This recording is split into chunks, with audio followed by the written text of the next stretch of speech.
पूजन करते समय, तुलसी को जल चढ़ाते समय, अभिषेक पूजन करते समय, घर में आप पूजन कर रहे हैं उस समय पर तुलसी को जल चढ़ा रहे हो, उस समय पर पीपल की पूजन कर रहे हो, उस समय पर बेलपत्री का पूजन कर रहे हो, उस समय पर आंवले का पूजन कर रहे हो, उस समय पर या कोई पूजन भजन आप कर रहे हैं उस समय पर दरवाजे पर अगर 3 सामने खड़े हो जाते हैं तो ये समझ लेना कि आपकी पूजा को भगवान ने स्वीकार कर लिया।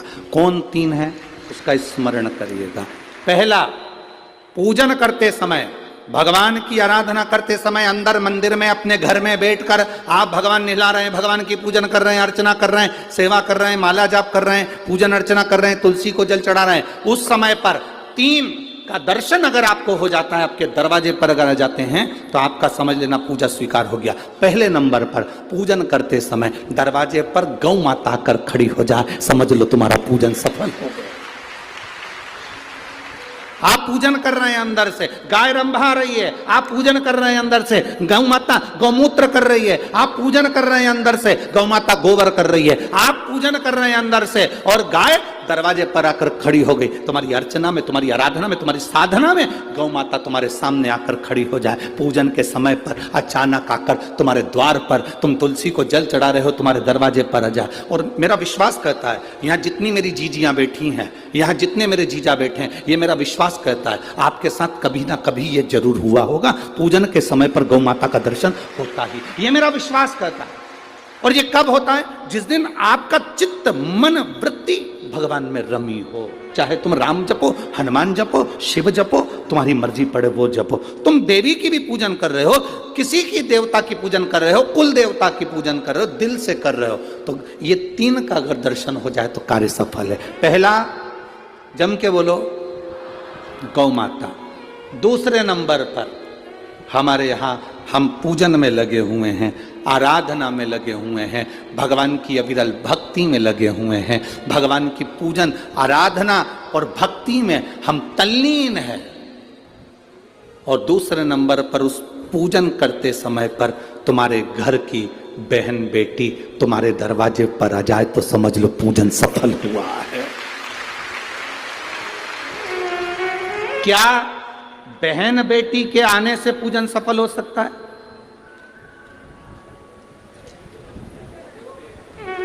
कहां लिखा हुआ है महाराज जी? आप इतनी बड़ी बड़ी बातें कहते हो। पूछने वाले पूछ सकते हैं, कहने वाले कह सकते हैं, आपने कैसे कह दिया कि बहन बेटी के आने से सफल हो जाता करे? तो आप उठाओ, हिमालय राज का बेटा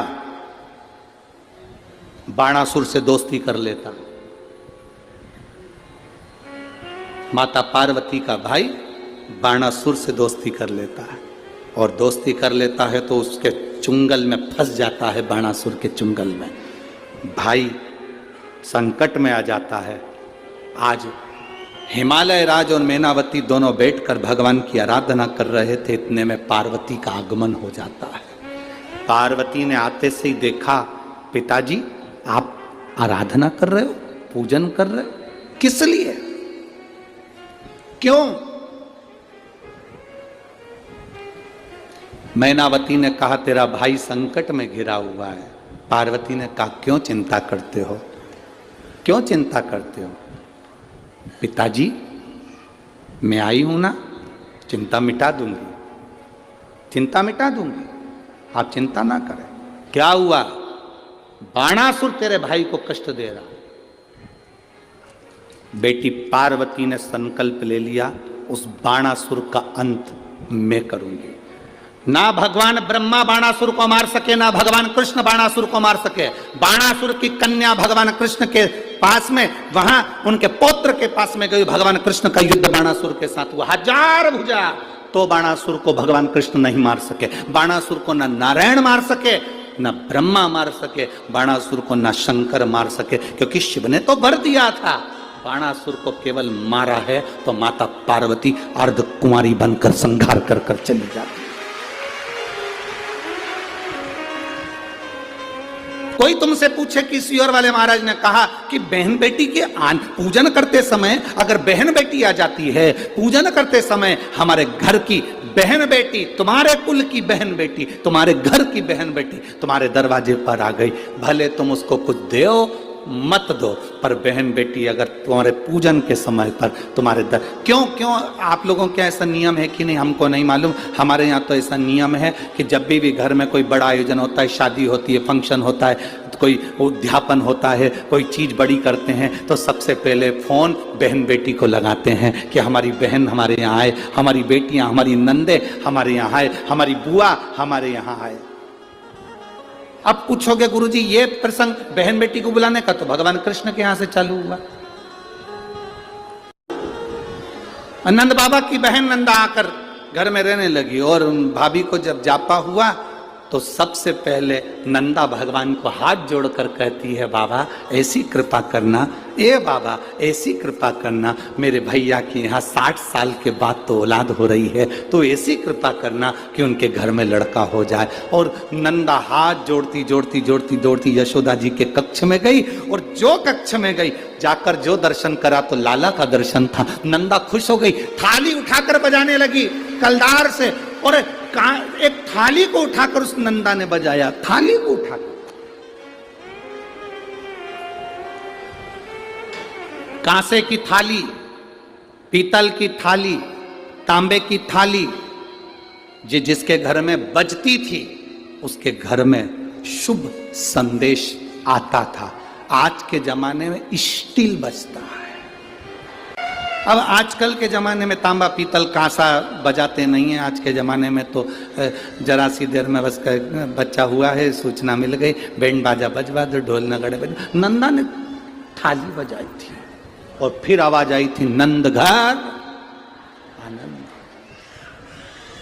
नंद घर आनंद भयो। फिर आवाज आई।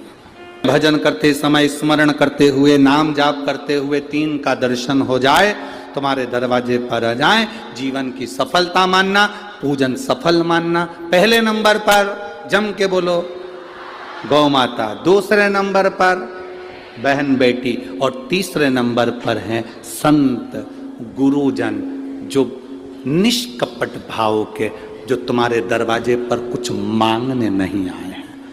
जो मांगने आए हैं वो नहीं, पूजन करते समय तुम्हारे दरवाजे पर कोई संत, कोई ब्राह्मण, कोई गुरुजन, कोई भक्त ऐसा आ जाए जो मांगने नहीं आया, फिर बस तुम्हारे सामने तिलक लगाकर भक्ति में डूबा हुआ, भजन में डूबा हुआ वो तुम्हारे सामने आ जाए, समझ लो कि तुम्हारी पूजन सफल हो गई।